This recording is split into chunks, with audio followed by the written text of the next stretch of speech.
On nights when the ward ran hot with alarms and the air smelled faintly of antiseptic and oranges, Evelyn Carter could tell time by the color of exhaustion. Midnight was a damp gray that made the ceiling tiles blur. 3 a.m. was the blue of a bruise. By 5, everything turned the thin white of hospital coffee. She would rinse her hands, brown and steady, the knuckles rough, nails cut blunt for work, and feel the ache travel up her wrists like an old weather report. Somewhere in that ache were the names of her children. Vitals are stable, she'd tell the resident who was young enough to be her son. But he's scared. Sit with him a minute. She said him about more than patience. Evelyn walked the night shift like a patrol. Her sneakers, once white, now a truce of beige, knew the squeak in the linoleum by the med room and the one light that buzzed above the elevator. She kept a pen tucked behind her ear and a list in her pocket. Lists were her way of talking to a future that might listen. At 6:12 a.m., with the skyline outside thawing from charcoal to silver, she signed out to day shift. The new nurse, ponytail high, thanked her with a yawn. "You're a machine, Ms. Carter." Evelyn smiled. Machines didn't worry about car insurance or prom dresses or whether there was enough oatmeal left for the week. "Get some breakfast," she said, and meant it. In the locker room, she folded her scrub top the way Sister Mary had taught her in Catholic school, sleeves brought in, hem up, square like a prayer. The fabric had faded from navy to a kind of forgiving slate. There was a thin spot at the side seam where her stethoscope rubbed. She would fix it, the way she fixed most things, with a needle, thread, and the radio low. Outside, Detroit's morning lifted like a stubborn curtain. The bus stop bench was wet. Evelyn didn't mind standing. The air had an April bite, the kind that promised warmth if you waited long enough. She closed her eyes for 3 minutes. That was the bargain she made with herself. 3 minutes of stillness between the world she worked in and the world she worked for. The bus hissed, exhaled, took her closer to the square of the city where their block was, a row of narrow houses shouldering one another like tired relatives. Her house had a porch that groaned and a railing that needed paint. On the steps, the welcome mat read blessed in letters that had weathered into an honest whisper. Inside, everything was small and clean. The kitchen counters knew her elbows. The stove knew the weight of her cast iron pan. The refrigerator hummed at the exact pitch of her patience. She set her bag down, slipped out of her jacket, and tied on the apron Jasmine bought her last Mother's Day. Best mom in the Midwest, the letters pink and too cheerful for the hour. On the counter, bananas freckled into sweetness, a box of oatmeal, the half loaf of wheat bread wrapped in its own plastic like a gift from yesterday. She put the kettle on, wiped a crumb with the side of her hand, then did it again because she'd missed one. Care, that was her religion. It was how she made sense of a world that kept dropping its pieces. "Okay," she told the kitchen, which answered with a puff from the heater. "Let's feed some people." The oatmeal bloomed into something that looked heartier than it was. She stirred in cinnamon and a little vanilla because Jasmine liked it that way, even though she would pretend she didn't. Evelyn sliced bananas with the quick, exact movements of someone timing her mercy. 2 bowls on the table. 2 spoons. Toast popped up and she scraped it lightly with butter, then waited for the sound she loved more than sleep, the slow creak of her son's door. Marcus came out first, 6'2" of potential and posture he hadn't learned yet. He rubbed at his eyes, phone in hand, the glow of it a second sunrise. "Morning, Ma." "Morning, baby." He hated when she called him baby. He would always be one anyway. He sat and ate with the efficiency of a man who had somewhere to be, even if that somewhere was the same couch he'd grown up on, laptop open, trying to will his ideas into a life no one could repossess. "You working at the garage today?" she asked. "After my call," he said. "Seed pitch, West Coast." He said West Coast like a map had just tilted his way. She said, which in her language meant 3 things. "I'm proud of you. Please be realistic." There's oatmeal left if you're still hungry." Jasmine drifted in 10 minutes later wearing a sweatshirt that wasn't hers. Her curls were gathered on top of her head like a crown she forgot she'd earned. She pecked at the bowl, at her phone, at the possibility of leaving. "We're out of almond milk," she said. It was not a question. "We never had almond milk," Evelyn said, which ended the conversation in theory, and in practice only sometimes. "Mom," Jasmine sighed, teenage syllables that could lift a house and complain about the paint at the same time. "Eat," Evelyn told her, gentler than her own mother would have been. Jasmine rolled her eyes and ate anyway, which was love if you didn't look too hard. In a house like theirs, money had a way of standing in the doorway and not coming in. The mortgage was modest. The neighborhood was honest. Delivery trucks, the man on the corner who sold flowers, the church bells that still believed we could be called to good. The hallway rug had a stain shaped like Michigan if you squinted. In the bathroom, a crack in the mirror split a face into future and past. Evelyn thought both halves looked enough like her to keep going. Her hands were the story she never got around to writing. Calluses at the heel from lifting patients. A faint scar where a pan had snapped back at her last Thanksgiving.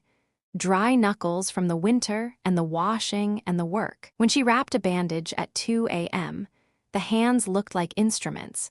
When she reached for the light in her children's rooms, they were lullabies.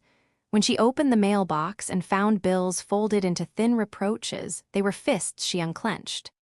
"Bus in 10, she warned, and the house moved like a small orchestra tuning up. Zippers, footsteps, the complaint of old wood, Jasmine's hurry, Marcus's slow. They disappeared and reappeared to grab a charger, a scarf, the other shoe. She kissed the air near their cheeks as they passed because she had learned teenagers accept what they can outrun. At the door, she did what she always did. She made the day a list they could carry. "Be kind, be careful, answer my text. If someone messes with you, they're messing with me. Go." They went. The door shut. The kettle hissed in the quiet. For a moment, Evelyn stood in the middle of the kitchen with her hands on the table as if she were bracing a boat. The morning had that sag in it, the one that comes when you have given to everyone else and must now give to yourself, too, or there won't be anything left for later. She poured herself a mug of tea and added honey because kindness should start somewhere. The steam fogged her glasses. When it cleared, she found her way to the small shelf near the back door where the family photographs lived. It was a congregation of faces. School pictures with shoulders too square, a church picnic where Marcus had mustard on his cheek, a selfie Jasmine took of the three of them pressed together in a booth at Connie's diner. And then there was the photograph that always asked for both hands. It was 10 by 12 in a cheap black frame because no one had explained to Evelyn that some memories require gold. In it, a young man in bunker gear stood with his helmet under his arm, one eyebrow cocked like he was flirting with the camera. He had the kind of smile that made you think of summer and a radio turned up with the windows down. Darius Carter, firefighter, husband, father. The Detroit winter had taken him 10 years ago in a warehouse that forgot its exits. Evelyn touched the glass the way she touched fevers, palm first, then fingers, careful not to leave smudges she'd have to apologize for. She remembered the day the chaplain stood on the same cracked porch, hat in hand, lips forming words that didn't carry, until she saw the second man behind him holding his helmet like an apology. She remembered the sound Jasmine made, 2 years old, too young to know loss, old enough to learn the shape of absence. She remembered Marcus at 14 squeezing his shoulders into a new width of eldest. At the funeral, the city had been beautiful in a way that made her angry. Flags, flowers, the choir swelling like a promise. People told her Darius was a hero. She wanted to ask if heroes were allowed to come home for dinner. Instead, she smiled and nodded and folded the flag that felt too heavy for a single lap. In the 10 years since, she had made 1,000 small bargains with grief. She learned how to fix the leaky valve on the washing machine and the angry valve in her chest. She learned to keep jumper cables in the trunk and aspirin in the cabinet. She learned the particular bravery of showing up. "Hey," she said to the picture, voice lower than the refrigerator, higher than a prayer. "They're okay. They're getting there." She didn't tell the photograph she was tired. The dead have enough to carry. On the shelf below, a smaller frame held a picture of all four of them in front of the zoo, Darius's arm around her, Marcus's grin missing a canine, Jasmine on her hip with a fistful of something she wasn't supposed to have. There was a crease through the middle where the frame had been dropped. Evelyn kept it anyway. Perfection was not a language her house spoke. She set her tea beside the photos and traced the date on a yellowing obituary tucked behind the glass. 10 years. In 10 years, a child becomes a grown man and a baby becomes a woman. In 10 years, a house learns your step and you learn which stair to skip if you don't want to wake anyone. In 10 years, a promise doesn't fade. It deepens into something you wear under your clothes. The promise began at a graveside in January, her breath making ghosts in the air. Marcus's hand was in hers. Jasmine slept in the crook of Aunt Clara's arm. The chaplain said something about ashes and hope. Evelyn said something to the wind. "I'll carry them," she whispered. "I'll carry all three of us." Back in the kitchen, she straightened the frames because straightening was how she prayed. She checked the clock. She would nap for an hour, 90 minutes if she didn't dream. There was a double shift coming on Thursday. Marcus needed a new alternator. Jasmine was talking about a college trip to Chicago as if the savings account were a fairy tale character. Evelyn ran numbers in her head the way other people counted sheep. She washed the oatmeal pot and left it on the rack to dry, the water tracing small, silver paths. She wiped the table and turned the chair in a little, the way she always did, making the room look ready for whoever needed it next. At the bedroom door, she paused and looked back. The morning light fell sideways, kind enough to forgive what the night had taken. The counters were clean. The tea was half drunk. The photograph on the shelf had found its place between past and present. "Okay," she said again, and this time the word carried 10 winters, 2 children, a mortgage, a ward full of people who needed what she had learned to give. She lay down on the bed without taking off her shoes. Sleep came in like a neighbor, familiar and late. Before it took her, Evelyn saw him, helmet under his arm, eyebrow cocked, that summer smile daring her to rest. She answered him the only way she knew how, with the quiet promise that had become her spine. "I'll carry them, Darius. I'll carry them to the end." Marcus was already at the table when Evelyn came back from her short nap, his laptop open, screen lit with charts and numbers that looked like a foreign language. He had the kind of intensity in his eyes that made her chest both proud and wary. "You didn't sleep long," he said, without looking up. "Mothers don't get to sleep long," she answered. She poured herself coffee that had been sitting on the warmer too long and sat across from him. He tapped the keyboard like it was an argument. "If I can land this pitch, Ma, everything changes. No more overtime for you, no more scraping for Jasmine's tuition. We'll be fine." Evelyn stirred her coffee slowly. "Marcus, fine doesn't come overnight. It comes from steady work. Your father—" Marcus snapped the laptop shut. "Stop bringing up Dad like he had the perfect plan. He died working, Ma. He left you with debt and double shifts. That's not a plan. That's a cautionary tale." The words landed like broken glass. She didn't flinch, but something inside her winced. From down the hall, Jasmine's music pulsed through the walls, a pop song spilling bass like it was trying to drown out the world. She came into the kitchen with one AirPod still in, eyeliner smudged, sweatshirt sliding off her shoulder. "I need $20, she said flatly. "For what?" Evelyn asked.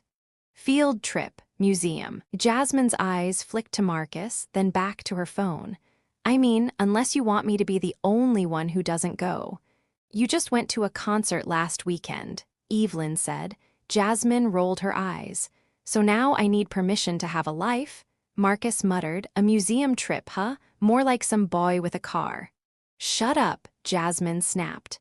"Enough." Evelyn's voice carried more steel than she felt. She reached for her wallet, counted the bills like she was peeling skin, and slid a 20 across the table. "This is the last until I get paid Friday." Jasmine grabbed it without a thank you, without a glance, and disappeared back into the cave of her room. The music grew louder, then softer again, like waves refusing to retreat. Silence stretched. Marcus leaned back in his chair, jaw tight.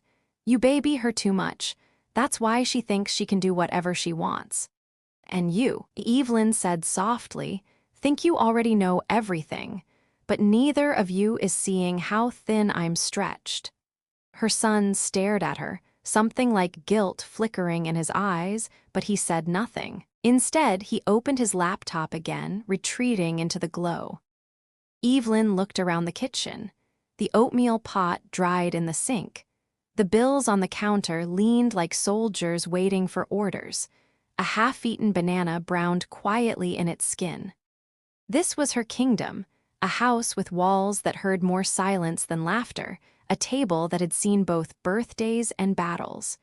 She wanted to call them back, both children, and say the thing that sat in her chest like a stone.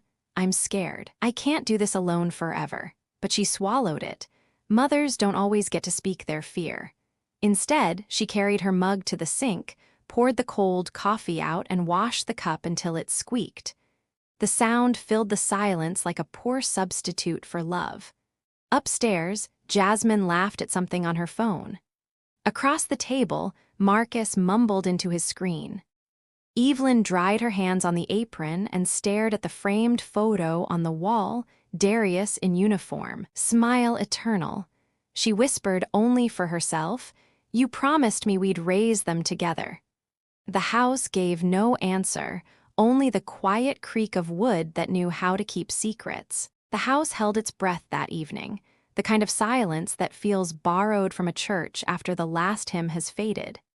Evelyn stood at the sink, her fingers sunk in suds that had long since cooled, scrubbing the same plate as though persistence could clean away more than grease. Upstairs, Jasmine's door thumped shut. Marcus had gone out, saying only, "Garage shift," though Evelyn suspected there was no engine waiting for him tonight. She dried the plate slowly, stacked it in its place, and let her eyes drift toward the mantel above the couch. The photographs seemed louder at night. Weddings, graduations, birthdays, they all glared back at her like proof of a life that used to hum with more music. At the center, framed in solemn black, was Darius. Tomorrow would mark 10 years since the fire. Evelyn could still smell the smoke on days like this, sharp and heavy, the kind that clung to your hair long after you left the station. She remembered the knock on the door that January morning, how Marcus, lanky and awkward at 14, had been the one to answer. She remembered the way his shoulders collapsed before she even saw the men on the porch. That sound, the sound of her son's breath breaking, was stitched into her like scar tissue. She pressed her palm to the photograph now, tracing the curve of Darius's smile. "They're taller than me, you know," she whispered. "Both of them, you'd be proud and furious." The clock ticked. She realized she had been talking to his picture more often lately than to her children. That thought stung. The next morning, Evelyn forced herself into her Sunday dress, the black one she only wore once a year. The city held a memorial service every spring for the firefighters lost in the line of duty, and she went because not going felt like betrayal. The church was grander than she liked, columns too tall, chandeliers that made her think of Bill's, but it was where his name was read aloud, so she endured. Families filled the pews, widows, parents, children who still carried stuffed animals though their fathers had been gone for years. Evelyn sat stiffly near the aisle, Jasmine at her side, shifting in her seat, Marcus a few rows back with his headphones tucked into his pocket. She caught the look he gave her when the hymn began, flat, resentful. He hadn't wanted to come. He never wanted to come. When the chaplain read Darius's name, Evelyn felt Jasmine's hand twitch, then retreat. Marcus bowed his head, but not in prayer. Evelyn whispered the name back to herself, as if saying it aloud was the only way to keep it alive. After the service, the fellowship hall buzzed with laughter that felt too sharp, too bright. Other widows hugged, shared memories, traded casserole recipes and survival tips. Evelyn stood at the edge of it, her paper cup of coffee cooling in her hand. She overheard a woman her age, pearls shining at her neck, tell someone how her husband's pension had covered her children's college. Another nodded, explaining how the firehouse fund had helped her buy a second car. Evelyn swallowed hard. Darius had died young, and the paperwork had been a mess, forms lost, appeals denied, promises unkept. She had received a lump sum that evaporated into debt before the ink on the check had dried. The rest was hers to carry. On the ride home, Marcus broke the silence. "Why do you keep putting yourself through that, Ma? It's not like it changes anything." "It's respect," Evelyn said. "It's living in the past," he shot back. Jasmine, staring out the window, muttered, "It's depressing." The words hung between them like a draft no one wanted to close. Evelyn gripped the steering wheel tighter. "That man gave everything for this city. For you, you don't get to call that depressing." Marcus's laugh was bitter. "What did he give us, Ma? A funeral, a flag, a broken family?" The car went still except for the hum of the road. Evelyn blinked back heat from her eyes, not wanting them to see her break. At home, Jasmine bolted to her room, slamming the door with the finality of a judge's gavel. Marcus grabbed his backpack and disappeared down the street before Evelyn could form words. The house felt too big then, its walls echoing with absence. Evelyn lowered herself into the armchair by the window, the one Darius used to claim on Sunday afternoons. She held the folded flag across her lap, its edges sharp against her skin. And there, alone, she let herself cry, not the quiet tears she hid in the shower, but the raw, open sobs that came from a place only widows know. She cried for the life she'd lost, for the children slipping from her grasp, for the man whose picture was too small to contain the weight of his absence. When the sobs finally ebbed, Evelyn pressed the flag to her chest and whispered into the empty room, "I promised you I'd carry them. But God, I didn't know how heavy it would be." The morning after the memorial, Evelyn moved slower than usual. Her eyes felt raw, her body heavy, as if grief had weight and she had carried it up 3 flights of stairs. She tied her scrub top, smoothed the faded fabric, and caught her reflection in the mirror. 50 years old, she thought, and the lines on her face had begun to sketch the years she'd tried to keep hidden from her children. At the hospital, the fluorescent lights hummed overhead, merciless as always. Night shifts blurred into day shifts until time became something you measured in Roman IV drips and medication rounds. Evelyn kept moving, because stopping meant listening to the echo of yesterday's argument in her head. Marcus's bitter laugh, Jasmine's muttered, "It's depressing," her own silence afterward. By 2 in the morning, the ward was still. Patients dozed, monitors beeped steadily. Evelyn sat at the nurse's station with a chart open, fighting the sting in her eyes. That was when the call light above room 314 blinked. She rose, bones protesting, and walked down the hall. Inside, a man was sitting up, his breath shallow, his hand pressed against his chest. He was older, perhaps late 50s, with silver hair combed back from a strong face that had known both charm and discipline. His expensive watch sat on the tray table like it didn't belong in this room. "Nurse," he said, his voice strained but steady. Something's not right. Evelyn moved quickly, slipping into the practiced rhythm of emergency. Oxygen, monitor leads, blood pressure cuff. She kept her tone calm, her hands firm. "You're all right, sir. Just breathe with me. In, out, that's it." His gaze held hers, searching as if he wanted to believe her more than the machine.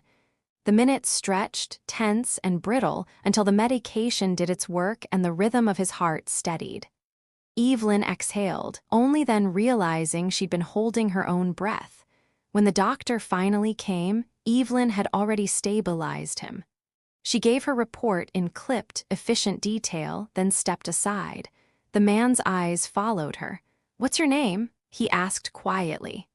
"Evelyn," she said, adjusting the blanket around his shoulders. He nodded slowly. "Thank you, Evelyn." Later, as dawn broke pale against the hospital windows, Evelyn gathered her bag and walked toward the exit. She felt the weight of fatigue pressing her down, but also something else, a curious hum inside her chest, like a chord still vibrating after the piano key had been released. At the bus stop, she realized she had forgotten her lunch bag in the break room. She almost turned back, but the bus arrived with its familiar sigh. She let the lunch go. 2 days later, when she returned for another shift, there was an envelope waiting at the nurse's station. Her name was written in a firm, deliberate hand. Inside was a short note on thick stationery. "Evelyn, you were calm when I was falling apart. That matters more than I can say. Dinner sometime as a thank you. William Anderson." Evelyn frowned at the name. She knew it. Everyone in Detroit knew it. William Anderson, the businessman who had rebuilt half the city's downtown real estate, who'd appeared in newspapers with mayors and ribbon cuttings, who carried both wealth and rumor around him like a second suit. She folded the note quickly, slipped it into her pocket, and said nothing. Nurses weren't supposed to blur lines. Widows weren't supposed to imagine dinners. That evening, back home, she found Marcus sprawled on the couch with his laptop, Jasmine tapping her nails against her phone at the table. The air between them was thick with unspoken things. Evelyn set her bag down and looked at the two of them, her children, her anchors, her storms. "I had a patient the other night," she began carefully. "A man who almost died. He left me a note." Marcus barely glanced up. "Creepy." Jasmine smirked. "Unless he's cute, is he cute?" Evelyn shook her head. "He's older, important, I guess." "Rich?" Jasmine asked. The word stung, though Evelyn couldn't say why. She thought of the envelope, the weight of the paper, the certainty of the handwriting. She thought of how strange it felt that someone had looked at her and seen more than just a tired nurse in worn shoes. "I don't know," she said softly. "I just know he was grateful." She turned away then, hiding the flicker of something she hadn't felt in a long time, not love, not even hope, but the fragile spark of being noticed. And for the first time in years, Evelyn allowed herself to wonder if life had more chapters waiting than the ones she had already written. The letter burned in Evelyn's pocket for days. She tucked it behind the sugar jar in the kitchen, as if hiding it there could muffle the sound it made in her mind. Every time she reached for a spoon, she felt the folded edge brush her fingers. Gratitude, he had called it, just gratitude. But she knew there was something beneath the weight of that paper, something that tugged at corners of her heart she hadn't dared touch in 10 years. By the following Friday, she could no longer ignore the insistence of it. She wrote back on plain-lined paper, simple as her life, "Mr. Anderson, thank you for your kindness. I'm glad I could help when you needed it. Dinner isn't necessary, but I appreciate the offer. Respectfully, Evelyn Carter." She sealed the note in an envelope, no return address, and left it at the nurse's station for delivery. That was supposed to be the end, but it wasn't. 2 weeks later, after another graveyard shift, Evelyn stepped outside the hospital and found a black car idling at the curb. The driver rolled down the window. "Ms. Carter, Mr. Anderson asked me to take you home. He said you shouldn't ride the bus this early." Evelyn froze. Pride told her to refuse. Exhaustion made her slide into the leather seat. The ride was quiet, the city's empty streets sliding past like secrets. On her porch, she thanked the driver and went inside with her chest full of confusion. That evening, while she set dinner on the table, meatloaf, green beans, biscuits from a can, Marcus noticed the crease of the envelope she had tucked in her apron pocket. "What's that?" he asked, suspicion sharp in his voice. "Just a note," she said, placing the biscuits in the center of the table. "From him, Marcus pressed. That Anderson guy, the one you saved? Jasmine perked up immediately. Wait, Anderson like the Anderson, the rich guy? Mom, are you serious? What did he say? Evelyn tried to keep her tone steady. He was grateful, that's all. He offered to take me to dinner. The words dropped like stones into the small kitchen. Marcus's fork clattered against his plate. You can't be serious. Some rich old man wants to take you out and you're thinking about it? Mom, people like him don't do things without expecting something back. Jasmine, eyes wide, leaned forward, elbows on the table. Or maybe he's just nice. Maybe he actually sees her. God, Marcus, not everyone has an agenda. Not everyone, Marcus shot back, but businessmen, please. He probably wants to parade her around like some charity case. Evelyn raised her hand, weary. Enough, he's just a man I treated at work, nothing more. But her children's faces told her nothing was ever that simple. Marcus's mouth pressed into a hard line, his disappointment loud. Jasmine's expression carried something else, hope, maybe, or curiosity, or the hunger of a girl who wanted life to offer more than oatmeal and overdue bills. After dinner, as she rinsed dishes, Evelyn caught her reflection in the window over the sink. She looked tired, but beneath the tired there was something else she hadn't seen in years, the faintest blush of possibility. Behind her, Marcus's voice rose from the living room, sharp with accusation. She's being reckless, we don't need him. And Jasmine's, lighter but insistent, or maybe we do, maybe she does. Evelyn stood at the sink, the dishwater cooling around her hands, torn between the two voices. Motherhood had always meant choosing for her children. For once, she wondered what it would mean to choose for herself. That night, Evelyn lay awake long after the house had gone quiet. Marcus had stomped upstairs, his heavy footsteps carrying the weight of his disapproval. Jasmine had slammed her door, then turned her music low enough that Evelyn could still hear the steady thump through the walls. The envelope sat on the nightstand, its corner peeking out like a guilty thought. Evelyn turned onto her side and tried not to look at it, but her mind kept circling back. The car waiting at the hospital, the driver's polite voice, the way William Anderson's note had made her feel seen. She wasn't used to being noticed anymore. By morning, she decided not to tell either of them about the car again. Some truths only caused more fractures when spoken aloud. A week later, Evelyn found herself called down to radiology with charts in hand. As she stepped into the elevator, a familiar figure stood inside, leaning on a cane. William Anderson. His suit was crisp, his silver hair perfectly combed, but his eyes carried the weary honesty of someone who had been too close to the edge of life. "Evelyn," he said, his smile careful but warm. "I was hoping I'd see you again." She stiffened. "Mr. Anderson, how are you feeling?" "Better," he said, "because of you." He studied her for a moment, then added quietly, "I read about your husband, Darius Carter. He was a firefighter, wasn't he?" Evelyn's breath caught. She hadn't told him that. "My late wife used to attend the memorial services," he explained, reading the worry in her eyes. "I recognized your name on the program." He hesitated, voice lowering. "I lost her 3 years ago, cancer. A fight we thought we could win until we couldn't." The elevator chimed. The doors slid open. Neither of them moved. "I'm sorry," Evelyn said finally, her voice softer than she meant it to be. He nodded. "Grief has a way of recognizing itself in another, doesn't it?" Something in her chest trembled. She stepped out of the elevator first, her professional mask back in place. But his words followed her the rest of the day. That evening, Evelyn came home to find Jasmine missing. The lights were off in her room, her bed neatly made. Panic surged through her chest. She called Jasmine's phone twice, no answer. By the third, a boy's voice picked up, laughter and music loud in the background. "Hello?" Evelyn demanded. Yeah, Jasmine's busy." The voice slurred.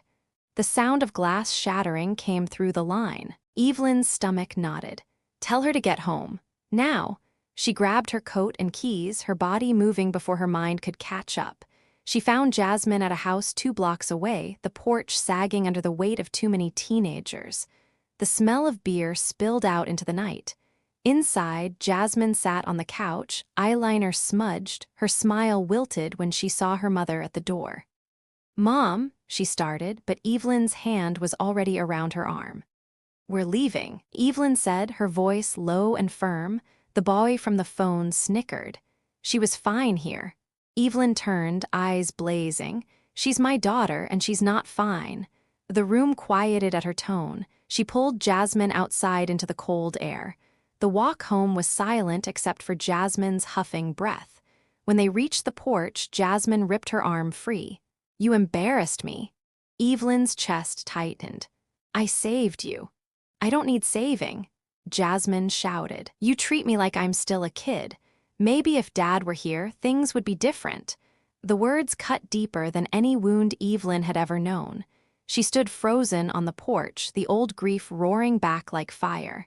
Jasmine's eyes filled with defiance and hurt before she stormed inside, slamming the door. Evelyn sank onto the porch step, the night pressing against her. Her hands trembled. First Marcus's bitterness, now Jasmine's rebellion. Her children were slipping away, blaming her for the life they hadn't asked for. And yet, somewhere in her mind, William Anderson's words lingered. Grief recognizes grief. Evelyn wrapped her arms around herself against the chill. For the first time, she wondered if the man with silver hair and kind eyes might understand the weight she carried better than her own children did. The next morning, the house felt like it had swallowed a storm. Evelyn moved through the kitchen with the caution of a woman walking barefoot across broken glass. Jasmine's door stayed closed, a thin line of light glowing beneath it. Marcus sat at the table, laptop open, fingers flying across the keys as if the keyboard might save him from the tension pressing in from every wall. Evelyn set the coffee pot down harder than she meant to. The sound made Marcus glance up. His eyes narrowed when he saw her face, worn from a night with no sleep. "What happened?" he asked. Evelyn hesitated. She wanted to shield Jasmine, to protect her daughter even from her brother's judgment, but the words tumbled out anyway. "I found her at a party, beer everywhere, strangers." She was, Evelyn's voice faltered. She was not safe. Marcus's jaw tightened. "And you dragged her home, I'm guessing. Nice work, Ma, that'll just push her further." Evelyn turned, heat rising. "What was I supposed to do, Marcus?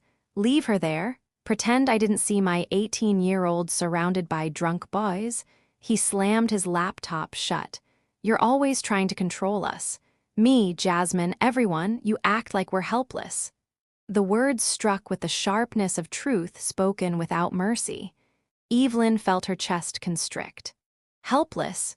You think working double shifts, paying every bill, keeping this roof over your heads is about control? It's survival, Marcus. If I don't do it, who will?" For a moment, silence reigned, heavy as a gavel. Marcus stood abruptly, his chair scraping back.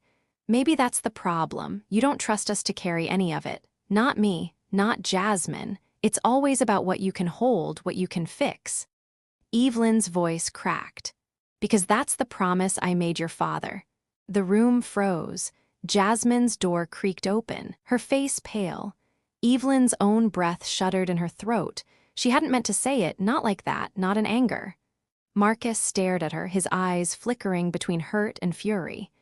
"Then maybe it's time you stop living like Dad is still here," he said, his voice low, cutting. "Because he's not." He grabbed his backpack, shoved the laptop inside, and slung it over his shoulder. Evelyn reached out, but he pulled away before her fingers brushed his sleeve. The door slammed behind him. Jasmine lingered in the doorway of her room, arms crossed. "He's right, you know, you don't let us breathe." Tears blurred Evelyn's vision. "I'm trying to keep you safe." "Safe feels like a cage," Jasmine muttered, and disappeared back into her room, the lock clicking. Evelyn stood in the middle of the kitchen, hands trembling on the edge of the counter. The house, once noisy with children's laughter and the deep rumble of Darius's voice, now echoed only with the hollow thud of doors closing. She sank into the chair Marcus had left askew. For the first time in years, the weight of it all, the bills stacked on the counter, the empty chair across from her, the ache of carrying promises that no one asked her to carry came crashing down. Her head fell into her hands, and a sob clawed its way out, raw and unrestrained. She had been mother, father, nurse, provider, protector, and still it wasn't enough. Her children were slipping like water through her fingers, and all her strength couldn't hold them. In that silence, broken only by her ragged breaths, Evelyn whispered into the empty kitchen, "I don't know if I can do this anymore."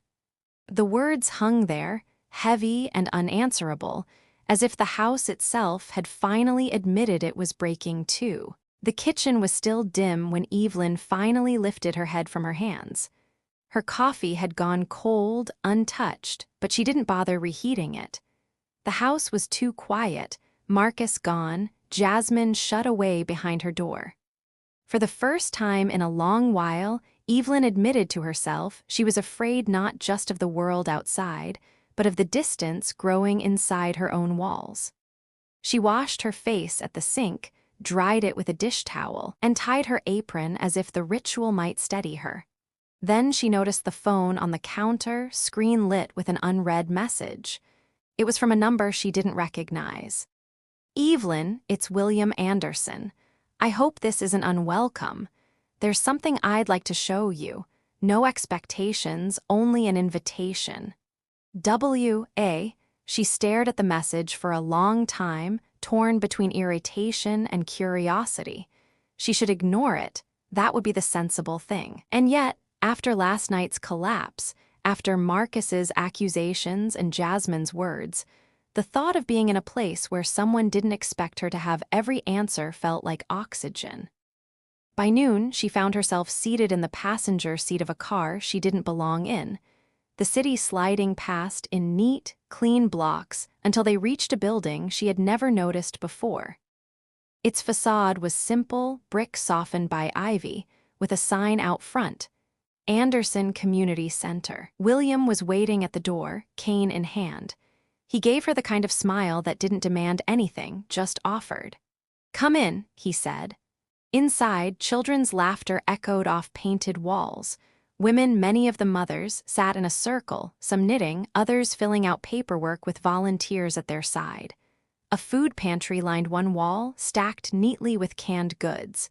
There was a small library, too, shelves of worn books that smelled like kindness.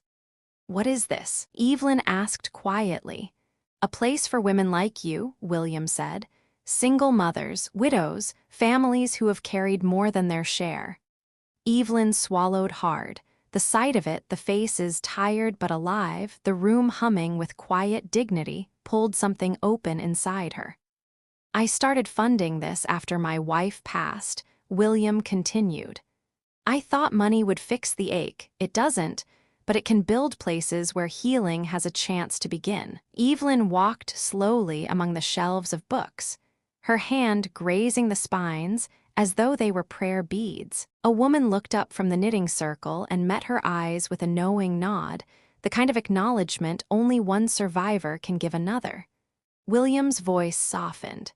"You give so much of yourself to everyone else, but who gives to you, Evelyn?" The question landed heavy, like a stone she'd been balancing for years finally dropping at her feet. She thought of Marcus's anger, Jasmine's rebellion, the empty bed beside hers.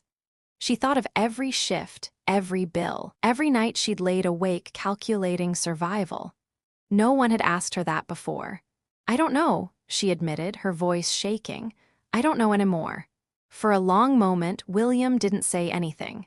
He simply stood there, his cane steady, his gaze quiet and unflinching. And in that silence, Evelyn felt something she hadn't felt in a decade, the startling relief of being seen without needing to be perfect. When she finally stepped back into the sunlight, the city looked the same, traffic lights, cracked sidewalks, the hum of a bus, but something in her chest had shifted. For the first time in years, Evelyn wondered if maybe she didn't have to carry everything alone. That evening, the house was waiting for her.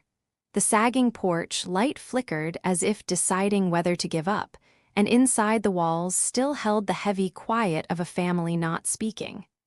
Evelyn hung her coat, dropped her keys into the bowl by the door, and took a long breath before stepping into the kitchen. Marcus was already there, hunched over his laptop again, headphones looped around his neck. He didn't look up until she set a plate of reheated stew on the table. His eyes were sharp, guarded. "We need to talk," Evelyn said. "About what?" He muttered, though she knew he already guessed. She sat down across from him, folding her hands together. "About last night, about everything.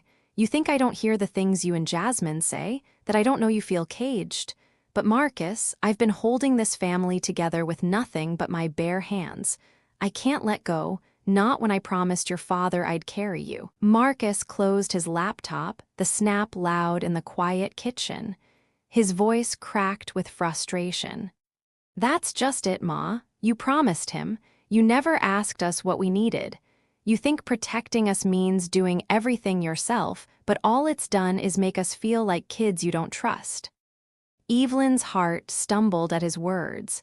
She searched his face, the man he was becoming, the boy he used to be, and realized she had been gripping so tightly to the past that she hadn't seen how much it was strangling the present. She swallowed, then let her voice soften. "You're right. I don't trust easily, not after losing him. I've lived every day waiting for the next disaster, the next phone call that takes someone away. And maybe that fear turned me into a jailer instead of a mother." Marcus's expression faltered, his anger dimming. For a moment he looked 14 again, the boy who had stood on the porch when the chaplain brought the worst news of their lives. "Ma," he said, quieter now, "we just want to help. Jasmine and me, we don't want to see you burn yourself out until there's nothing left." At that moment, Jasmine padded into the kitchen, her hair tied up messily, her eyes still swollen from the night before. She leaned against the doorframe, arms crossed. "I don't want saving," she whispered, "but I do want you to believe I can make my own choices." Evelyn turned to her daughter, tears stinging her eyes. "I know, and I have to learn how to let you. But Jasmine last night—" "I know," Jasmine interrupted, her voice breaking. "That party was stupid. I wanted to feel like everyone else for once. Not the girl with the dead dad and the tired mom, just a girl." The confession sliced Evelyn open, but it was honest, and she recognized the fragile courage it took to say it. She rose, crossed the kitchen, and pulled Jasmine into her arms. For once, Jasmine didn't resist. She sagged against her mother's chest like she had when she was small, like she remembered that this was still home. Marcus stood, uncertain, then stepped closer, placing a hand on Evelyn's shoulder. For a brief moment, the three of them stood linked, mother, son, daughter, each carrying their grief in different ways but still bound together. Evelyn pulled back enough to look at them both. Her voice was steady now, firm but not hard. "I can't promise to stop worrying. That's not who I am, but I can promise to listen better. And maybe to let you carry some of this with me. Because I'm tired, babies. I'm so tired of pretending I can do it all alone." Marcus's jaw tightened, but this time not with anger. He nodded slowly. Jasmine sniffled and swiped at her eyes.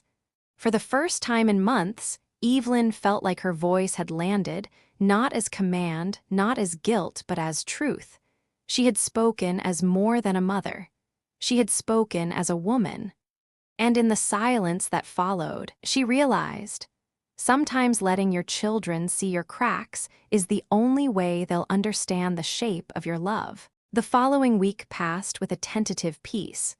Marcus stayed home more often, though his laptop was still his shield.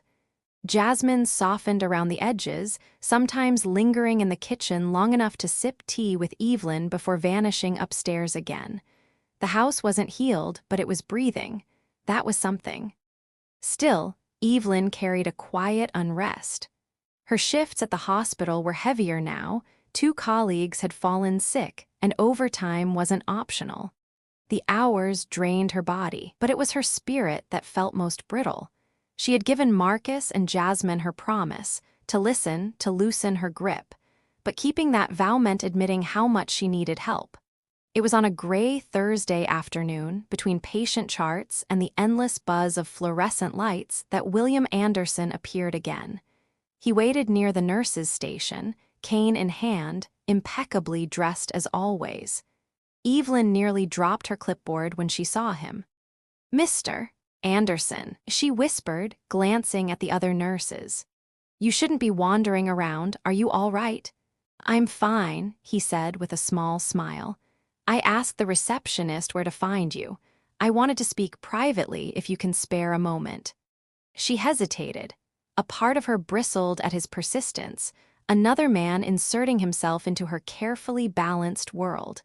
But another part, the part that remembered the community center and the relief of being seen, urged her to listen. They found a bench outside, where the autumn wind carried the smell of damp leaves. William sat slowly, leaning on his cane. His eyes were steady when he spoke. "I've been thinking about our conversations," he said, "and about your children. You've given your life to holding them together, but who holds you?" Evelyn tightened her coat. "I don't need anyone to hold me. I just need to get through each day." He nodded as if he expected that answer. Then, with deliberate care, he reached into his jacket and pulled out a sealed envelope. "This is not charity," he said firmly. "This is an opportunity, a scholarship fund I created years ago for widows' families. Education, housing assistance, counseling, it's meant for families like yours. I want you to use it." Evelyn stared at the envelope, her pulse quickening. "I can't take that," she whispered. "My pride?" "Pride is good," William interrupted gently. "It's what's kept you standing. But pride won't pay tuition when Marcus wants graduate school. Pride won't keep Jasmine safe if she decides to leave for college. Pride won't give you back the years you've lost to exhaustion." His words settled like stones in her chest. She thought of Marcus, ambitious but worn, and Jasmine, aching for freedom but afraid of falling. She thought of the promises she had made to Darius, promises that had turned her heart into a cage. What if they see this as weakness? Evelyn whispered. William's gaze softened. Then perhaps they'll finally learn that weakness is just another word for being human. For a long time, Evelyn didn't move. She felt the envelope's weight even before she touched it. To accept would mean loosening her grip, letting another hand steady the load she had carried for a decade. To refuse would mean clinging to the same loneliness that was breaking her family. At last, with trembling fingers, she took the envelope. William exhaled, as though he had been holding his breath. "Evelyn," he said softly, "you don't have to fight every battle alone. Sometimes letting someone stand beside you is the bravest choice of all." That night, back in her kitchen, Evelyn placed the envelope on the table between the salt and pepper shakers. Marcus eyed it when he came in, suspicious. Jasmine asked what it was. Evelyn looked at them both, her heart pounding, and said only, "It's a door. I haven't decided yet if we're going to walk through it." For the first time in years, she felt the future pressing close, not as a weight, but as a question. The envelope sat on the kitchen table for 3 days, as constant as the salt shaker beside it. Evelyn moved around it like it was a living thing, afraid that opening it might change everything or nothing at all. Marcus asked once more, bluntly. Jasmine asked twice, carefully.